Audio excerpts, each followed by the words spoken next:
ہے تو اللہ رب العزت اس کے اور جہنم کے درمیان میں 3 خندقیں پیدا فرما دیتا ہے، اور ایک خندق کی چوڑائی اتنی ہے جتنی مشرق سے لے کر مغرب تک ہے۔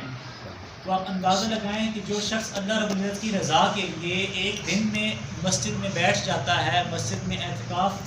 اختیار فرما لیتا ہے، تو اللہ تبارک و تعالیٰ اس کے اور جہنم کے درمیان میں 3 خندقوں کا فاصلہ پیدا فرما دیتا ہے۔ تو جو شخص 10 دن کے لیے اللہ رب العزت کی بارگاہ میں حاضر ہو جائے، اعتکاف کر لے، اللہ رب العزت اس کے لیے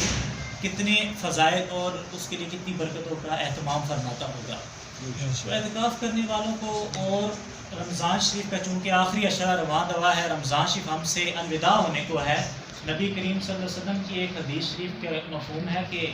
جو شخص، اس شخص پر لعنت کی گئی ہے کہ جو شخص رمضان شریف کا مہینہ پا لے اور اپنی بخشش اور مغفرت نہ کروا سکے۔ تو اس حوالے سے